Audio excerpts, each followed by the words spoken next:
se nos sentirmos confortáveis, que possamos fechar os nossos olhos físicos e ir em busca daquele que é a luz do mundo, a esperança de todos nós, o divino amigo Jesus, que ali, às margens do lago de Genezaré, de mãos postas, de olhar compassivo, fazia com que o seu amor, a sua paz e a sua misericórdia buscasse aqueles corações doridos. E dizia o Mestre: vinde a mim todos vós que estáis cansados e sobrecarregados, que eu vos aliviarei. E é nessa promessa, Mestre, que mais uma vez aqui nos encontramos e pedimos que os vossos prepostos possam sondar os nossos corações, os nossos pensamentos, aplicando os lentivos, os bálsamos, para que possa equilibrar o nosso corpo físico e o nosso corpo espiritual. E é certo da presença dos vossos prepostos, é que endereçamos a vós a súplica, para que interceder junto ao Deus Pai de bondade e misericórdia infinita, para que nos dê a permissão para darmos por iniciado o nosso encontro dessa noite. Que assim seja, graças a Deus.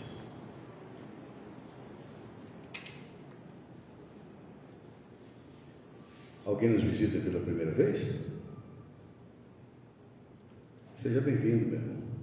A casa de Sebastião Marte, agora no dia 20 de janeiro, completa os seus 68 anos de atividade ininterrupta. Nós buscamos aqui, acima de tudo, tentar, dentro das nossas possibilidades, exercitar o Evangelho de Jesus. E com a caridade nós temos, sobre a égide dessa casa, um lar de velhinhos com 132 idosos, uma creche com 180 crianças. Temos alguns trabalhos, entre eles a Sopa Fraterna Francisco Cândido Xavier, que atende aproximadamente 700 irmãos que necessitam desse alimento. Temos aqui um grupo que trabalha na confecção de enxovais para os recém-nascidos que têm as deficiências de comprá-los.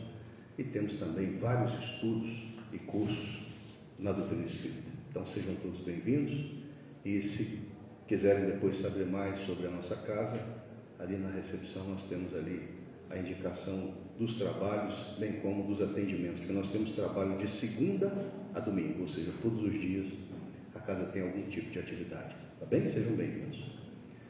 Mas hoje o nosso irmão Paulo Maia vai trazer um tema interessantíssimo, principalmente para um ano que se inicia, para a gente fazer uma reflexão, e ele vai nos trazer então uma contextualização: eu, Jesus e a paz, com a palavra do nosso irmão Paulo Maia.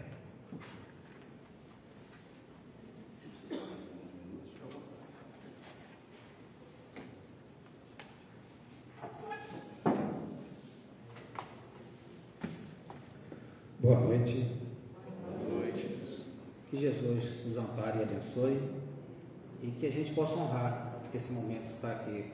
Que bom podermos estar aqui nesse momento, né? Tantos convites, tantos apelos, e todos nós escolhemos estar aqui. E estar aqui não é simplesmente estar aqui sentado numa situação de uma casa limpa, acolhedora, de pessoas simpáticas, mas estar aqui nessa oficina de luz, nessa escola da alma, nesse hospital. Então, só o fato de nos deslocarmos para cá, já estamos recebendo desde então a nossa assistência. São os nossos amigos espirituais, são os mentores aqui da nossa casa, os mentores de nossa família. Então, para cada um de nós, vamos dizer que tem um grupo de espíritos benfazejos que nos traz aqui, e que possamos aproveitar esse tempo para a nossa renovação mental, psíquica, espiritual, e também nossa regeneração física, porque é assim também que os espíritos nos tratam fisicamente no nosso organismo. E ouvindo nosso irmão falar aqui da casa espírita, a gente fazendo aniversário, né, 68 anos esse ano, e aí a gente analisando, né, os históricos do Distrito Federal, uma das primeiras casas que ainda se mantém aberta no Distrito Federal, talvez a única das que fundou, né, que ajudou na fundação da Federação ou União das Casas Espíritas no DF, que ainda permanece ativa, né, trabalhando, atuando, Então é uma honra podermos estar aqui nessa celebração. Como dizia a Gel, a gente nem era nascido ainda, né, Gel, antes de estarmos aqui, e a casa já nos acolhe, e a casa já está aqui, essa estrutura. Então, que todos esses fundadores, colaboradores lá atrás possam ser abençoados. Muitos já retornaram à pátria espiritual, que a gente conheceu e teve notícias, né?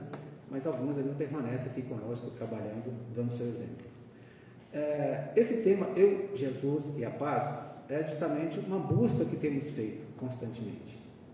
Certa vez eu estava com o Divaldo Franco num encontro que ele faz periodicamente para tentar promover as atividades da Casa da Mansão do Caminho, que é uma obra fantástica de promoção espiritual, promoção social.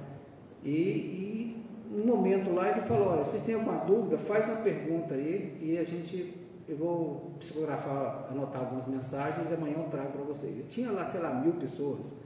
E eu fiz uma pergunta, né, de como realmente encontrar a paz. E eu coloquei lá na urna. E quando eu estava entrando no salão no dia seguinte, cada um recebia uma mensagem,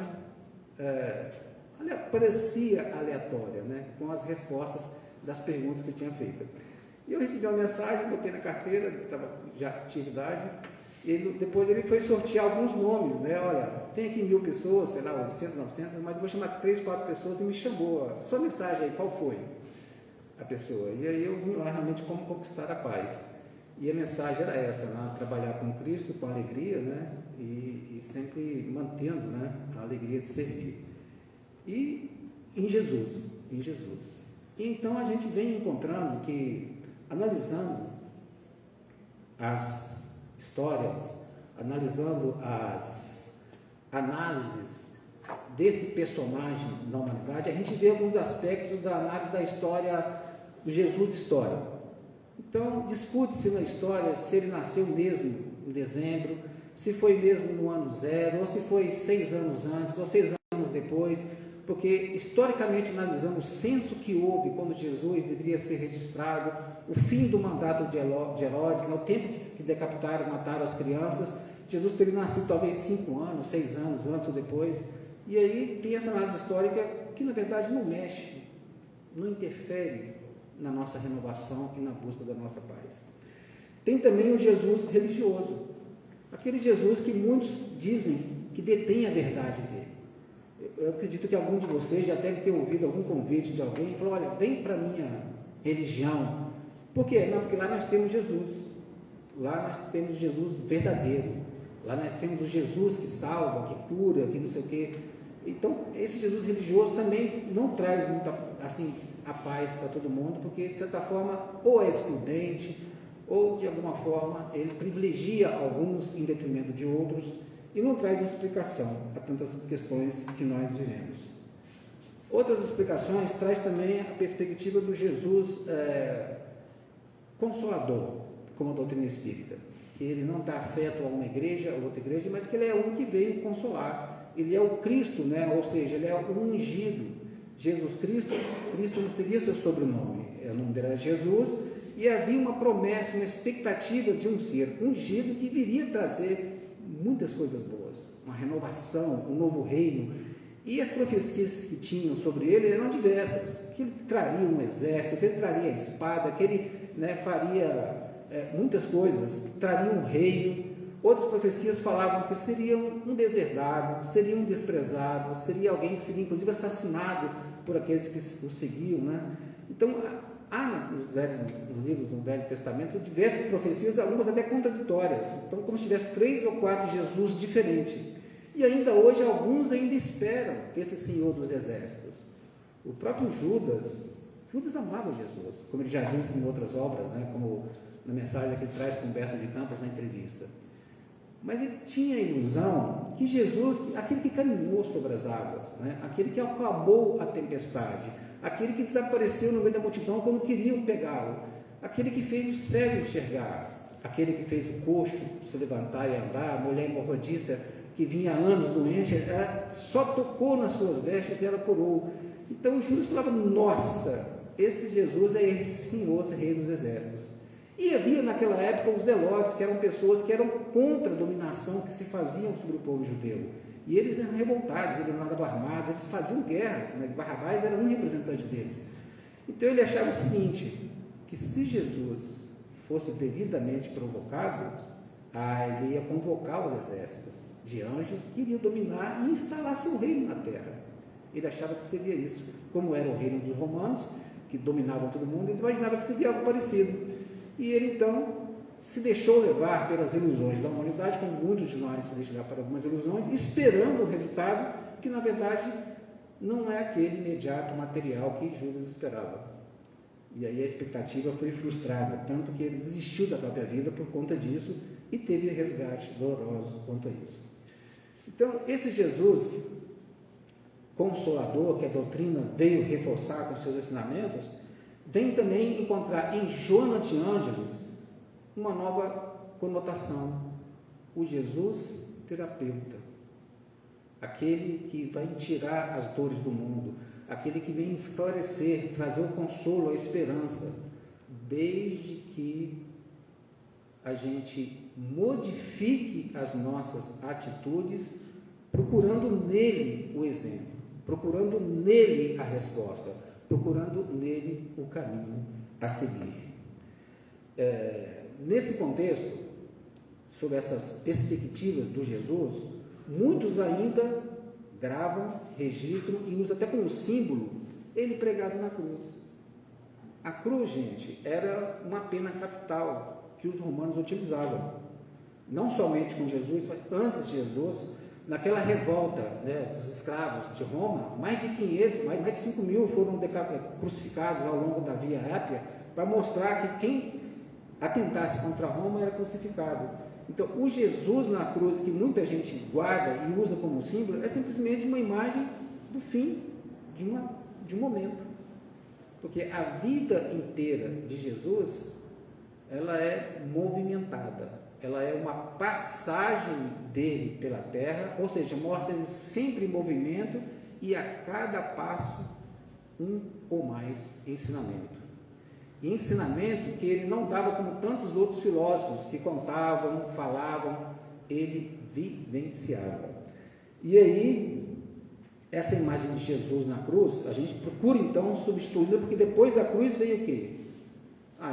Ficou pouco tempo na cruz. Ele foi, né, guardado num túmulo de pedra e nem lá ele ficou. As pedras se abriram e ele já saiu em movimento. E dizem, né, alguns espíritos, que enquanto ele estava naquele processo de sair do desencarne dele para ir ao encontro do Pai, ele andou pelo umbral, fez muitas atividades. Tanto que, quando Madalena o encontra com ele, angustiada na madrugada do domingo, ele fala, não me toque. Isso está na mensagem de Maria Dolores, recebida por Chico, porque ainda não fui ao Pai. Ou seja, ele tinha perambulado por diversos ambientes espirituais, resgatando almas, revendo situações, e quando ele encontrou com ela, ele não permitiu que ela tocasse, para que ela não carregasse as impressões que ele trouxe dali. E ele então fala que ainda não fui ao Pai. Então, nem após o seu desencarne, ele parou. E continuou ali aparecendo aos seus discípulos, teve com os 500 da Galiléia depois, apareceu em diversas situações, na estrada de Emaús. Então, há no Novo Testamento e no Atos dos Apóstolos, diversas aparições dele após ele ter saído da crucificação. Então, ele trouxe também uma mensagem de imortalidade, uma mensagem de que a vida continua depois da cruz e cada um de nós terá que carregar a sua, ele mesmo, né, diz, aquele que quiser me seguir, que quiser, né, me seguir, tome a sua cruz e me segue. É cada um com a sua. Daí não achar que a nossa cruz é mais pesada ou mais leve que a de outro, nem comparar nossa cruz com outra. Nossa cruz, é a nossa história, é a nossa conquista, é o que merecemos e é o que precisamos. E a cruz, vamos dizer assim, né, é a consequência da lei de causa e efeito. A nossa cruz é a consequência das nossas escolhas. Está difícil? Está pesada? Está doendo? É a nossa escolha. E é a mais misericordiosa para o momento. É a que foi mais aliviada e é a que foi mais acrescida da misericórdia que Deus tem para com todos nós, nos dando a oportunidade de seguir em frente. Então, através da doutrina espírita, eu creio que todos aqui já conhecem, e nosso irmão nos trouxe aqui tantos trabalhos que a casa oferece, nos dando a oportunidade não só de ficar aqui assistindo, receber o passe, mas também de botar a mão na massa, né, e praticar isso como Jesus fez, nos traz algumas situações. Todos nós, não sei se vocês sabem, vivemos no planeta Terra, conhecido como na categoria de provas e expiações. Isso está claro para todo mundo? Provas e expiações. Então aqui ninguém é anjo, tá, gente? Ninguém aqui é vítima, ninguém aqui está por acaso. Então todos nós aqui estamos, de certa forma, abraçados, atrelados à cruz, que é consequência das nossas escolhas passadas. O que é expiação? Expiações e prova, né? Então, expiação seria sofrer por conta das nossas faltas passadas. Então, todos nós temos alguns compromissos de erros que nós cometemos e fizemos os outros sofrer, e que por conta desses erros nós vamos corrigi-lo aqui sentindo na pele, para que a gente possa se arrepender e se reeducar espiritualmente. Então, essa é uma fase, se estamos sofrendo, são consequências desses erros. A prova é semelhante ao que a gente faz quando está na escola, né, ou está fazendo um concurso. Você quer passar por uma fase melhor, você quer provar que você conhece, que você demonstra, que você superou aqueles vícios e erros do passado, e que agora você pode passar por teste. Então, muitas vezes receber um esposo, uma esposa ansiosa, nervosa, ciumenta, um chefe tirano, um filho muitas vezes exigente, que por mais que se dê, por mais que se eduque, por mais que se ensine, ele acha que é nada mais que a sua obrigação e exige um pouco mais. Ou você muitas vezes está num ambiente coletivo, seja de família, onde as pessoas não reconhecem o seu valor e exigem sempre cada vez mais de você, te coloca numa situação de devedor, que está sempre devendo para alguém, para alguma pessoa. Então, essas aí são as provações que você vai passar. Para quê? Para que você, se tiver calma, vai mostrar que é calmo, independente do que os outros fazem. Para você se mostrar resignado, independente de você ser espoliado, de você ser explorado, de você ter dores atrozes, de passar por situações difíceis, você vai se manter calmo. E nós estamos passando num momento muito difícil, gente. Eu não tenho dúvida, ou diria que tenho quase certeza, que todo mundo aqui deve ter na família ou nas suas relações próximas alguém em estado de depressão, alguém em estado de doença que exige muito, exige de você carinho, atenção, exige de você manter a sua fé, a sua esperança na vida, você resistir às incomodações que muitas vezes você sofre por isso. Porque há uns 15 anos falava-se de uma pandemia que estava se avizinhando por conta dos estudos, né, que estavam sendo feitos pelos Ministérios de Saúde, pelos médicos e psicólogos, do número de licenças que as pessoas estavam tirando por problemas de sentimento, de tristeza, de depressão. E isso cresceu tão vertiginosamente que se tornaria uma pandemia que já se estabeleceu. Hoje o número de licenças médicas de pessoas que não têm condição de trabalhar, seja por burnout, ansiedade, cada hora aparece um diagnóstico novo, TD, alguma coisa, está muito alto. E quem trabalha nas escolas, instituições grandes, como eu trabalho numa instituição muito grande, nacional, o número de pessoas afastadas tem cada dia crescendo mais.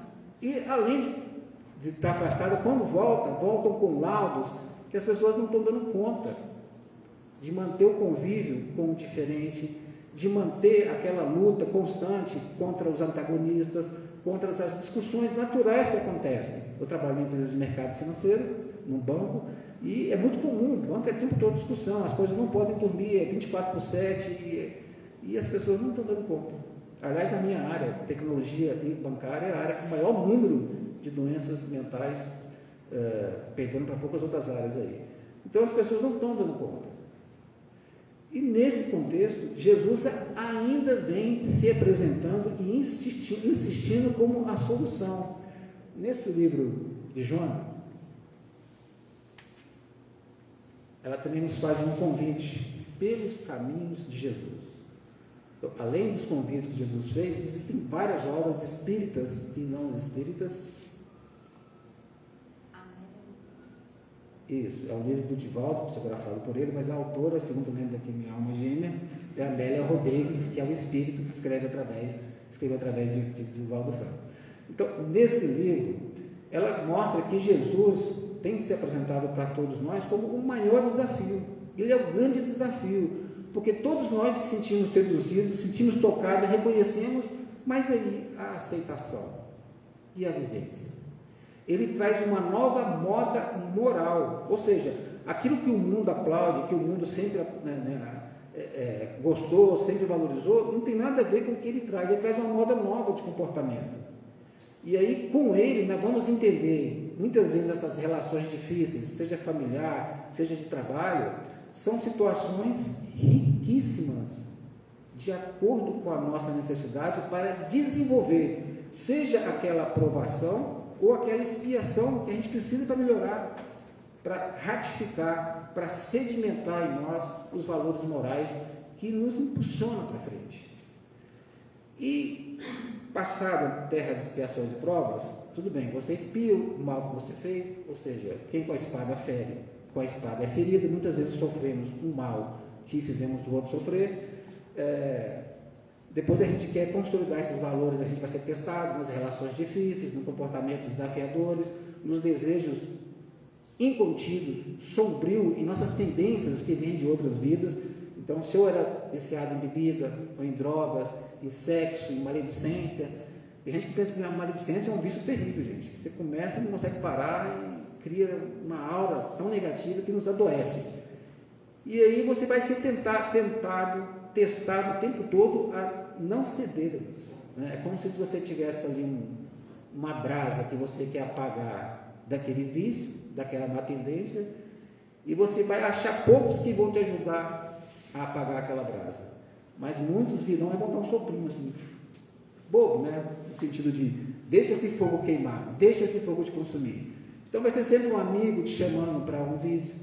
Então, se você ouvir aqui um convite, vamos com o azeite dos velhinhos, que azeite dos velhinhos, mas quando você bater o pé lá fora, uns 4 ou 5 vai te chamar para ir para um ambiente de vício, seja de álcool, de bebida, um ambiente onde você não vai desenvolver as suas melhores virtudes. Mas o que vai valer para esse espírito que está passando por provas e expiações são as virtudes que ele sedimenta e que ele desenvolve.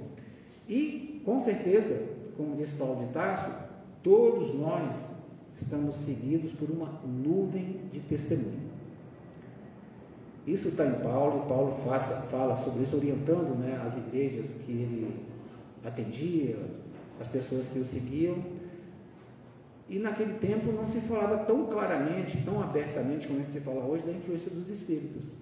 Mas o fato é isso. Quando eu disse no começo que todos, quando são convidados, ou são intimados, ou são de alguma forma constrangidos ou seduzidos a vir até aqui, tem uma nuvem de espíritos.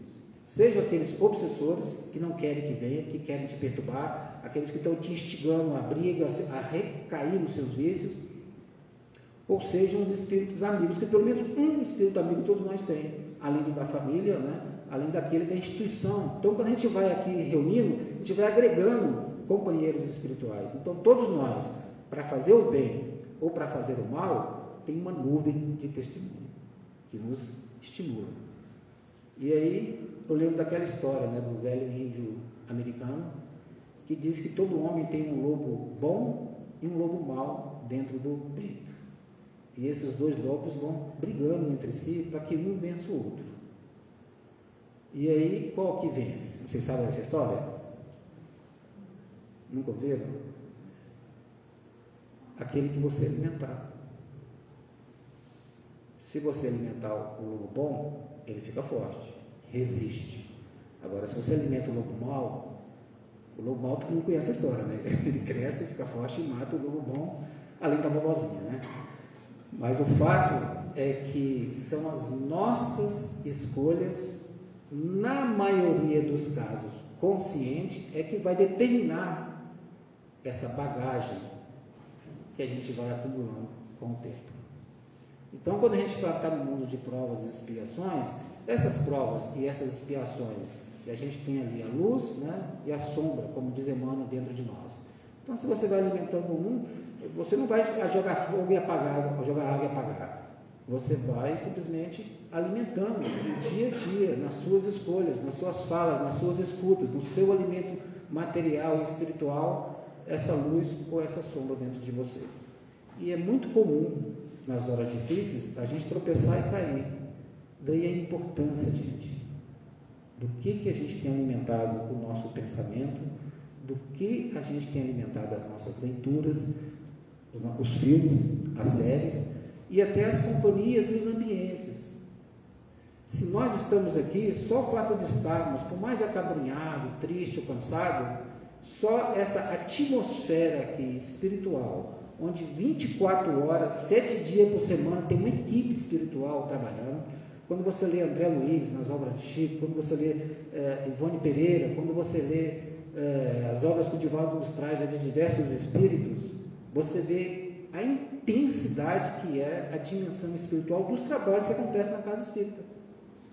Ao ponto de as pessoas que aqui frequentam, de noite desdobradas, são trazidas, são tratadas, de você às vezes estar num ambiente difícil, seja no trabalho, no trânsito, e você está passando tanta dificuldade, tanta luta, ao invés de você lá reagir, né, sem pensar, sem analisar, se você por um segundo você se projeta aqui para onde você está agora, projeta aqui para essa casa, ou outra casa que vocês frequentam, imaginando esse salão, esse ambiente, no momento exato já vai ter sentinelas de plantão aqui que vão ao seu encontro e vai de alguma forma tentar te ajudar ali naquela situação.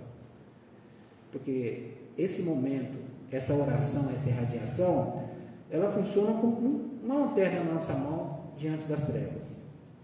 Você tem que atravessar uma rua, atravessar um trieiro, atravessar um caminho, e escuro demais você não consegue enxergar pelas trevas, mas se você acende uma lanterna, ela não vai mudar o trieiro, ela não vai mudar o morro, a pedra, a dificuldade do caminho, mas ela vai te dar claridade para que você perceba o que tem no caminho, e aí você faça a sua escolha. Então, Jesus vem nesse sentido, para todos nós. Esse Jesus que ela nos entrega aqui como grande desafio, como moda moral, como modelo, como guia, com ele nós vamos ter essa lanterna diante das dificuldades, das lutas dos nossos dias. E a outra questão que a gente passa por expiações e provas aqui é também a reparação, porque tanto as provações como a expiação nos levam a arrepender dos erros que nós fizemos e a reconhecer a si mesmo.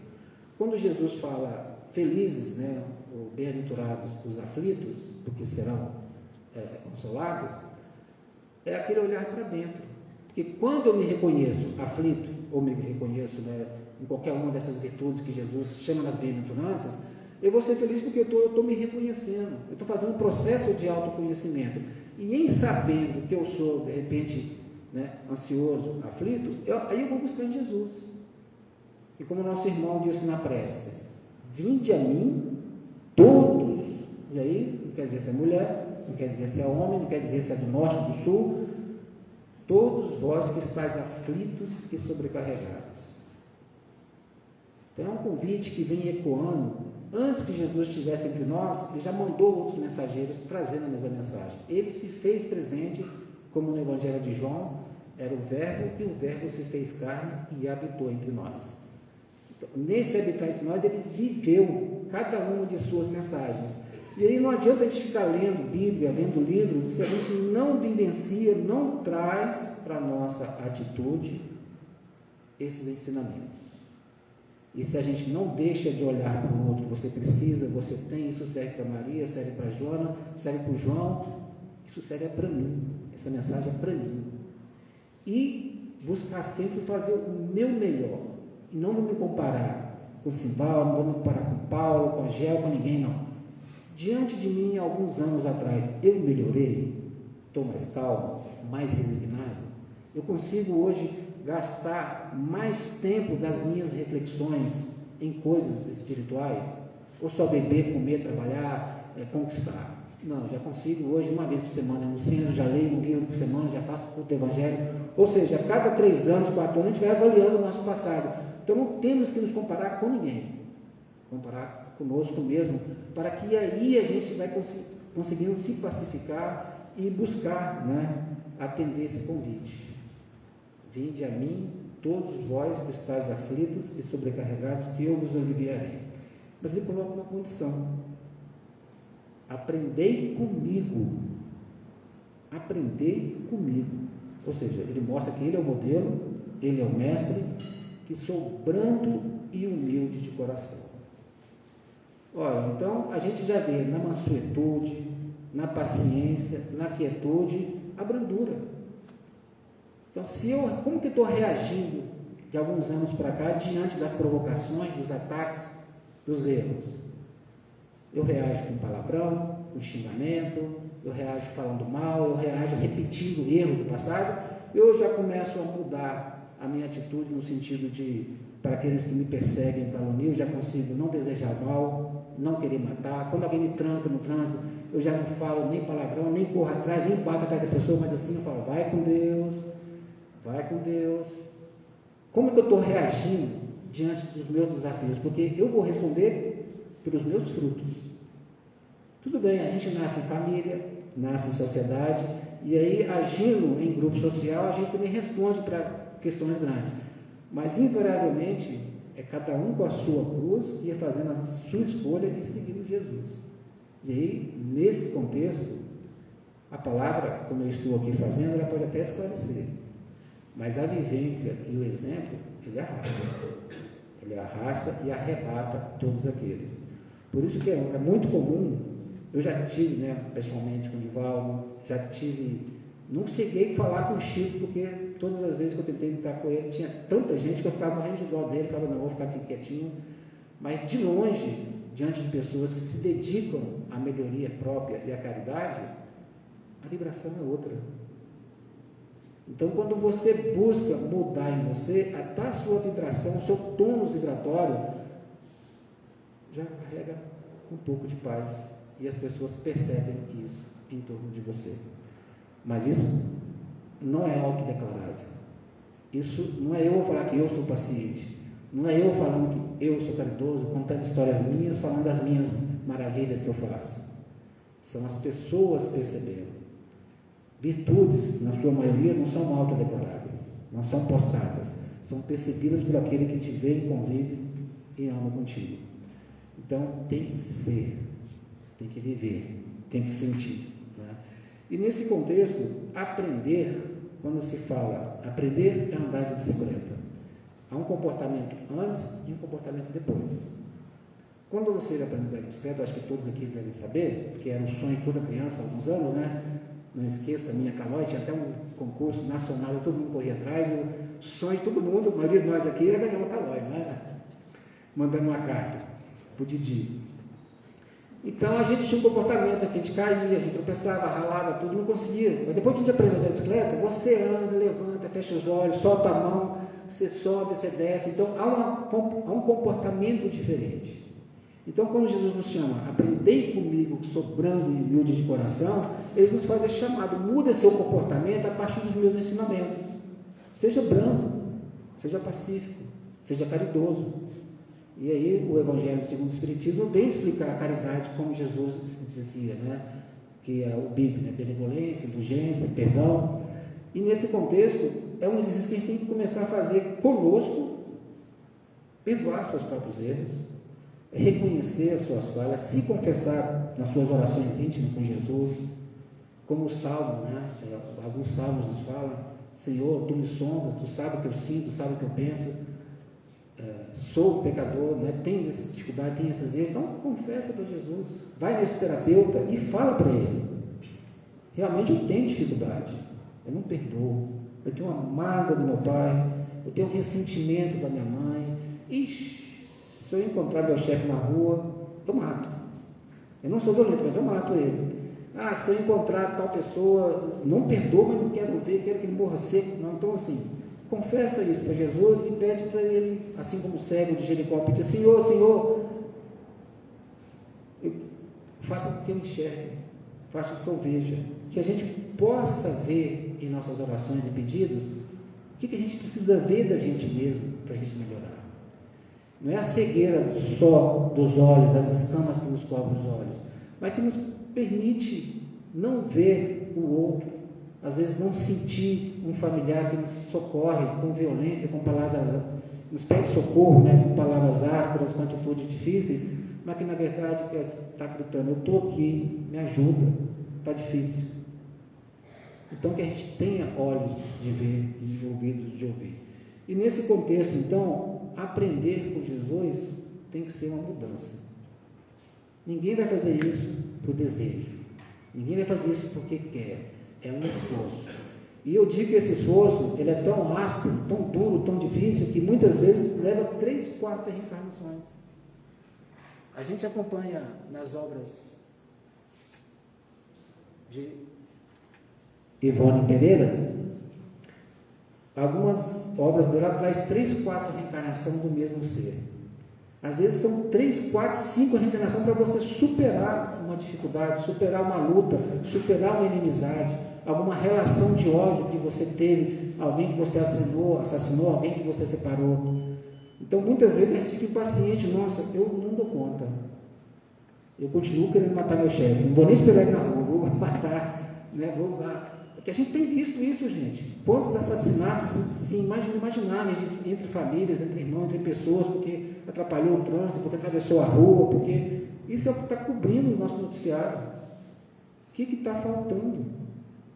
Então, que a gente busque em Jesus, pelo menos nós que já estamos despertos, nós que acolhemos esse convite, essa mudança. E aí a revelação espírita vem nos aclarear tudo isso. A gente fala que a gente está em provas e expiações, temos que reparar o mal que nós fizemos ao outrem. Muitas vezes o outrem, a outra pessoa, especialmente mães e pais, ela perdoa a mágoa que a gente fez, mas fica registrado na nossa história espiritual. E aí, se eu fui um péssimo filho, a minha mãe e meu pai me perdoou, com certeza, ou eu vou receber um filho, né, que vai exigir de mim tudo aquilo que eu desgastei dos meus pais, porque eles não precisam mais nas minhas próximas vidas estarem comigo, porque eles me perdoaram e me amaram, me deram muitos exemplos. Mas a reparação ela vai acontecer com as nossas vítimas ou com aqueles que estão em situações semelhantes a que nós fizemos no passado com as nossas vítimas. Então, nesse contexto, gente, aceitar o convite de Jesus não vai ser uma opção única, é uma decisão diária, é uma decisão cotidiana. E assim como a gente alimenta de água para manter nosso corpo, alimenta de comida para manter nossa estrutura física, e a gente faz atividade física para manter o corpo ereto, manter o corpo saudável, a circulação correndo, nós vamos ter que fazer exercícios para viver essas virtudes. Esses exercícios, além das provações, cabe também essa parte do estudo, do trabalho voluntário, o trabalho da meditação, o trabalho constante da oração para a gente se conectar e aurir essas forças, e o trabalho de muitas vezes aqui em grupo, em coletividade, também fazer alguma coisa, porque na coletividade vamos encontrar pessoas como nós, egoístas, pessoas como nós que vão querer impor, pessoas como nós também que têm opiniões contrárias e difíceis, pessoas que às vezes não aceitam a opinião do outro, e nessa vivência, eu lembro de uma frase de Emmanuel, nós vamos ser que nem pedra no leito do rio, aquelas pedras que caem no rio cheio de quina, e com a força da corrente a gente vai se atritando tanto, aí depois de uns anos você vai no leito do rio, pega as pedras, estão todas redondas, mas elas não foram criadas redondas, elas foram se atritando uma a outra, e com o tempo e a resistência, a persistência, elas melhoraram. E é isso que acontece nos grupos espíritas. Tem gente que acha que o presidente da casa, o presidente quer o Fred ainda, né, Fred? O Fred é um anjo. Mentira, o Fred está que nem nós, só que ele assumiu uma responsabilidade. E é nesses atritos que a gente vai aprendendo a ser fraterno, a ser paciente. Né? Até um dirigente da mesa aqui, assim, então está aqui, deve ser um exemplo de pessoa. Com certeza, ele é exemplo de muitas coisas boas, mas ele tem a sua sombra, tem a sua luz, como todos nós, e juntos aqui, nos valorizando, nos apoiando mutuamente, seja no trabalho, seja no olhar, seja na oração, a gente vai se apoiando. Porque ninguém, aí, nem Jesus, que é o Criador, o governador do planeta Terra, prescindiu de uma equipe, não trabalhou sozinho. Ele trabalhou e dentro da equipe dele teve gente que não gostou. Não, vamos prender, vamos matar esse homem, né? E ele, mesmo depois disso, continuou cuidando e amando. Então, nesse contexto, sabendo disso, nós vamos passar a ter uma mudança no nosso olhar perante a dor. Então, nós já entendemos que a dor não é um capricho divino. Por que ele sofre, ele não sofre? Por que eu sofro e o fulano sofre? Por que essa doença é incurável?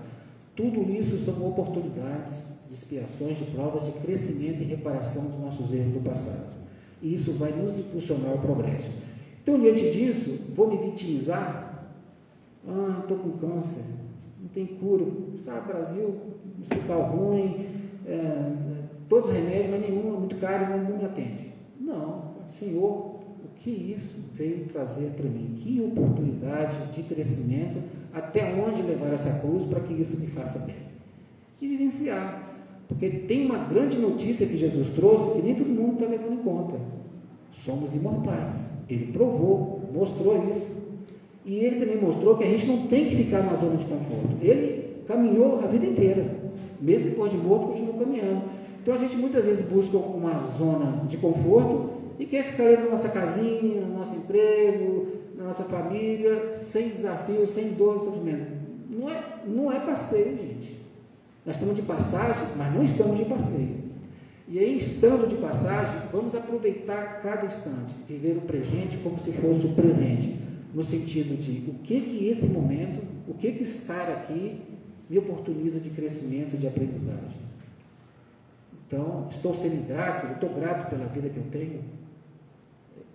Meu pai me abandonou, minha mãe, foi criado no orfanato. Não, você ganhou uma vida.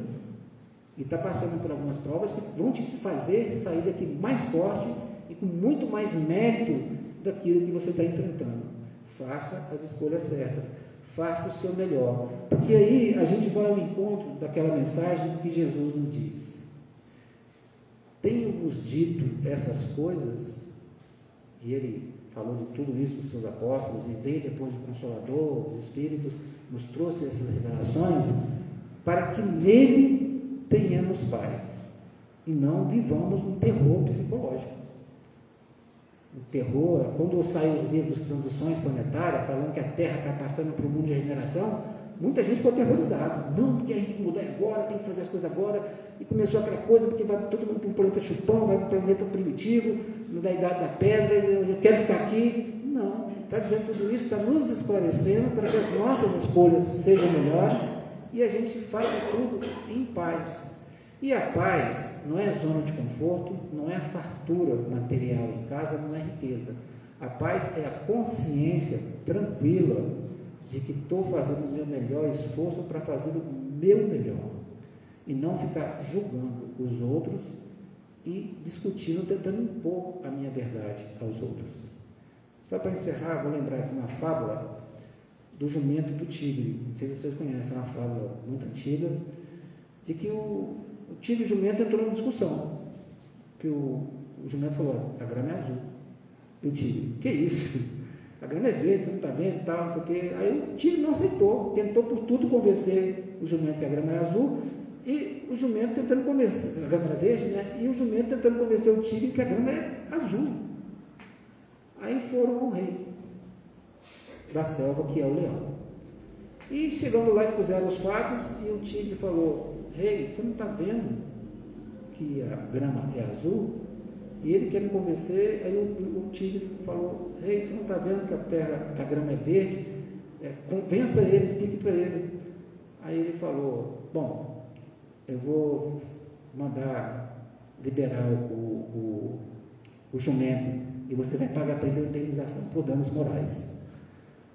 E você vai ser condenado também a 1 ano de silêncio. Aí ele falou: mas rei, você está sabendo? Como é que você faz isso? A grama todo mundo sabe, todo mundo fala que é verde. Ele: não estou te condenando porque você diz que a grama é verde. Eu estou te condenando porque você está discutindo com o jumento. E quem tem certeza de que tem a verdade, você nunca vai convencer, da mesma forma ele. Então, a sua condenação é por isso, é por perder tempo com brigas e discussões que não vai dar resultado. E essa é a moral dessa fábula, né? Que a gente gaste as energias nas nossas lutas íntimas, na busca de nos fortalecer, na busca de atender esse convite. Lembrando, né? Tenho-vos dito essas coisas, palavra de Jesus, pois no mundo tereis aflições.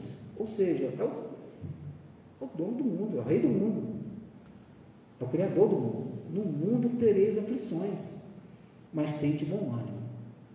Eu venci o mundo. E ele falou isso antes de ir, veio depois, provou que era assim. E eu rogo a Deus que nos inspire a todos, para que a gente possa realmente encontrar essa paz na nossa intimidade, que a gente possa fazer essa escolha e buscar os ensinamentos de Jesus, que não estão restritos somente a estar aqui dentro dessa casa, mas a 24 horas, 7 dias por semana, todas as oportunidades que nós temos para dar e fazer o nosso melhor. Se eu sou empregado, vou ser um bom empregado. Se eu sou um patrão, seja um bom patrão. Se eu sou motorista, se eu sou filho. Então, para cada papel que nós estamos exercendo, não vamos listar as dificuldades e falar que por conta disso. Pense assim, apesar disso, eu tenho as bênçãos de Deus e vou continuar fazendo o meu melhor. E o Senhor nos ilumine e nos oriente a todos nessa caminhada. Muita paz.